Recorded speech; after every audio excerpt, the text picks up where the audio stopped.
नमस्कार। Lucent plus workbook कार्यक्रम में आपका स्वागत है। आज डे 25 है। ल्यूसेंट का पेज नंबर 25।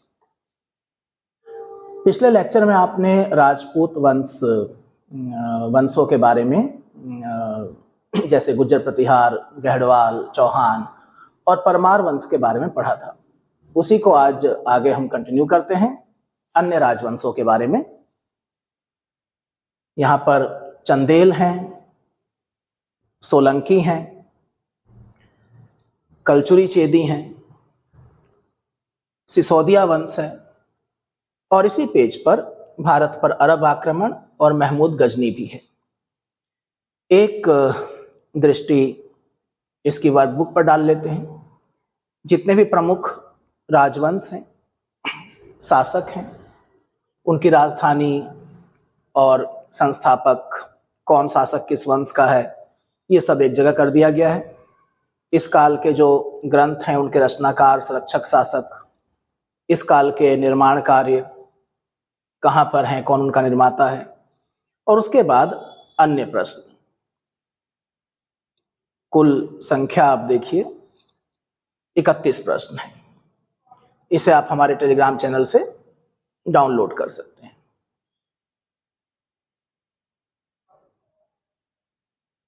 चंदेल वंश। प्रतिहारों के बाद चंदेलों ने नियंत्रण स्थापित किया। बुंदेलखंड, इसका प्राचीन नाम मिलता है जेजाक भुक्ति, और आपको स्मरण होगा गुप्त काल में, इसके अलावा वर्धन काल में भुक्ति शब्द एक राज्य के लिए, एक प्रांत के लिए प्रयोग में लाया जाता था। तो जेजाक भुक्ति का अगर ब्रेकअप कर दें तो एक ऐसा क्षेत्र जो जेजाक के द्वारा जिस पर नियंत्रण स्थापित किया हो, तो हो सकता है जेजाक मूल पुरुष रहा हो। भुक्ति अर्थात क्षेत्र। संस्थापक हैं नन्नुक, 831 एडी।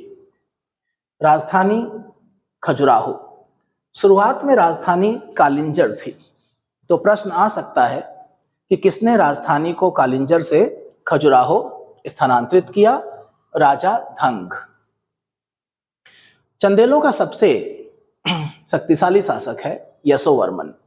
यशोवर्मन ने कन्नौज पर आक्रमण किया, देवपाल को पराजित किया, एक विष्णु की प्रतिमा भी प्राप्त करी जिसको उसने खजुराहो के मंदिर में स्थापित किया, खजुराहो के विष्णु मंदिर में। धंग ने खजुराहो में जिन्नाथ, विश्वनाथ और वैद्यनाथ मंदिर का निर्माण कराया। कंदरिया महादेव मंदिर, जो कि खजुराहो के मंदिरों में काफी प्रसिद्ध है, उसका निर्माता भी धंग ही था। और धंग ने अपने जीवन का अंत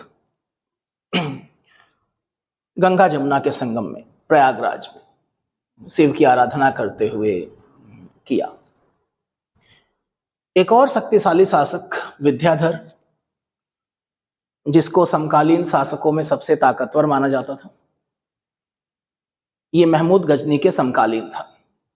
जब महमूद गजनी ने गुर्जर प्रतिहारों पर आक्रमण किया, कन्नौज पर आक्रमण किया, तो कन्नौज का गुर्जर प्रतिहार शासक राज्यपाल ने उसका सामना नहीं किया। इस वजह से विद्याधर काफी नाराज हुआ और उसने राज्यपाल के ऊपर आक्रमण किया और उसकी हत्या कर दी। लेकिन यहाँ पर ये जानकारी दी गई है कि विद्याधर अकेला ऐसा भारतीय नरेश था जिसने महमूद गजनी की महत्वाकांक्षाओं का सफलतापूर्वक प्रतिरोध किया। दरअसल दोनों के बीच में कभी युद्ध नहीं हुआ। गजनी ने घेरा तो डाला था, लेकिन दोनों के बीच एक संधि हो गई। कीर्तिवर्मन की राज्यसभा में कृष्ण मिश्र रहते थे। इनकी रचना प्रबोध चंद्रोदय काफी पूछी गई है। प्रबोध चंद्रोदय को कई बार एग्जाम में पूछा गया है। और कीर्तिवर्मन ने कीर्ति सागर नामक जलाशय का भी निर्माण किया था महोबा के पास। एक जानकारी है आल्हा उदल के बारे में, बहुत ही प्रसिद्ध चरित्र। दो सेना नायक परमर्दी देव के दरबार में थे, जिन्होंने महोबा के युद्ध में पृथ्वीराज चौहान के साथ युद्ध करते हुए अपनी जान गंवाई थी।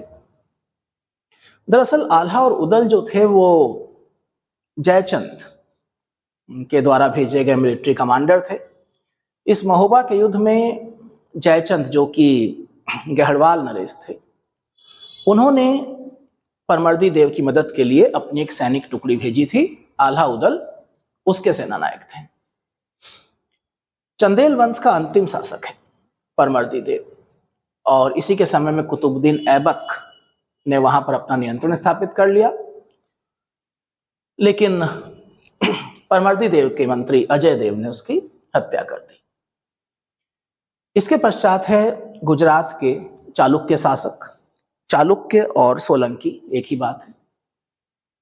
संस्थापक है मूलराज प्रथम, राजधानी अनहिलवाड़। शैव धर्म का अनुयायी था मूलराज प्रथम। महमूद गजनी ने जब सोमनाथ के मंदिर पर आक्रमण किया तो वहां पर भीम प्रथम का शासन था। भीम प्रथम के ही सामंत थे बिमल, जिन्होंने आबू पर्वत पर दिलवाड़ा का प्रसिद्ध जैन मंदिर बनवाया। सोलंकी वंश के शक्तिशाली शासकों में जयसिंह सिद्धराज, जिनके दरबार में हेमचंद्र विद्वान निवास करते थे। जयसिंह सिद्धराज ने माउंट आबू पर्वत पर अपने सातों पूर्वजों की गजारोही मूर्तियों की स्थापना करी। गजारोही हाथियों पर बैठे हुए। मोढेरा के सूर्य मंदिर का निर्माण भी सोलंकी राजाओं के इस काल में ही हुआ। आपको जितने भी सूर्य मंदिर मिलते हैं, आप उनकी एक अलग से लिस्ट बना सकते हैं, क्योंकि कम है तो परीक्षा में आ सकते हैं। सोलंकी शासक कुमारपाल जैन मतानुयायी था और इसको जैन धर्म का अंतिम राजकीय संरक्षक भी कहा जाता है। चालुक्य वंश का अंतिम शासक है भीम सेकंड। भीम सेकंड के सामंत थे लवण प्रसाद, जिन्होंने गुजरात में बघेल वंश की स्थापना की, और बघेल वंश का कर्ण सेकंड गुजरात का अंतिम हिंदू शासक था। अलाउद्दीन खिलजी ने उसके समय में गुजरात पर विजय प्राप्त कर ली थी। दिल्ली सल्तनत में दोबारा से ये सब नाम आएंगे। यहां पर हम जितने भी राजवंश पढ़ रहे हैं, इन सब का जिक्र एक बार फिर से होगा जब हम दिल्ली सल्तनत का इतिहास पढ़ेंगे। कलचुरी चेदी राजवंश। कलचुरी वंश के संस्थापक के तौर पर नाम मिलता है कोक्कल का। राजधानी त्रिपुरी। शक्तिशाली शासक गांगेय देव विक्रमादित्य की उपाधि ली थी, और पूर्व मध्यकाल में स्वर्ण सिक्कों का प्रचलन इसी राजवंश ने कराया। सबसे महान शासक कर्णदेव, जिसने त्रिकलिंगाधिपति की उपाधि ली थी। त्रिकलिंगाधिपति, कलिंग विजय। और राजशेखर इनके दरबार में भी कुछ समय के लिए रहे थे। सिसोदिया वंश। सिसोदिया अपने आप को सूर्यवंशी मानते हैं। मेवाड़ पर शासन करते थे। मेवाड़ राजधानी चित्तौड़गढ़। जब भी मेवाड़ का जिक्र आए तो समझिए चित्तौड़गढ़, मारवाड़ का जिक्र आए तो जोधपुर। विजय स्तंभ का निर्माता राणा कुंभा चित्तौड़ में, और खतौली का युद्ध 1518 में राणा सांगा और इब्राहिम लोदी के बीच में, ये जिक्र भी दिल्ली सल्तनत में होगा। इसके पश्चात शुरुआत हो जाती है मुस्लिम आक्रमणों की। अरब आक्रमण, तुर्क आक्रमण। तो भारत पर अरबों के आक्रमण के बारे में यहां पर 3 जानकारियां दी गई हैं। अरबों ने सिंध पर 712 ईस्वी में विजय प्राप्त करी। हालांकि प्रयास उसके पहले से शुरू हो गए थे, लेकिन यहां पर हम जरा सीमित हैं कि यहां पर क्या जानकारी है। तो मोहम्मद बिन कासिम के नेतृत्व में अरबों ने भारत पर पहला सफल आक्रमण किया। 712 ईस्वी काफी पूछा गया है परीक्षाओं में। अरब आक्रमण के समय सिंध पर दाहिर का शासन था। सिंध के शासक का नाम था दाहिर। उद्देश्य क्या था? धन दौलत की प्राप्ति करना, इस्लाम का प्रचार प्रसार करना और निश्चित तौर पर क्षेत्र प्राप्ति भी, क्योंकि अरब महमूद गजनी की तरह धन दौलत लूटपाट करके वापस नहीं गए, वो उस इलाके में बस गए। महमूद गजनी, अब गजनी जो है हिंदुस्तान में उसके अभियान शुरू होते हैं 1000 ईस्वी से। यहां पर थोड़ा पीछे से जानकारी दी गई है 932 से। गजनी अफगानिस्तान का एक नगर था, एक राज्य था, और 932 एडी में अल्पतगीन गजनी साम्राज्य का संस्थापक है। गजनी उसकी राजधानी है।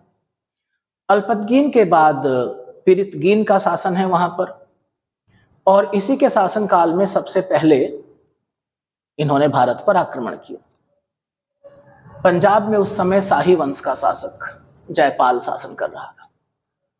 अल्पतगीन का गुलाम था सुबुक्तुगीन। इसी सुबुक्तुगीन का पुत्र है महमूद गजनी। 971 एडी में उसका जन्म हुआ था, यानी लगभग 29-30 साल की आयु में उसने भारत पर पहला आक्रमण किया। और ये प्रथम शासक था इस्लामिक वर्ल्ड में जिसने सुल्तान की उपाधि धारण करी। हालांकि सुल्तान का अर्थ भी स्वतंत्र शासक नहीं है या बादशाह नहीं है। सुल्तान का अर्थ रिप्रेजेंटेटिव, प्रतिनिधि है, खलीफा का प्रतिनिधि।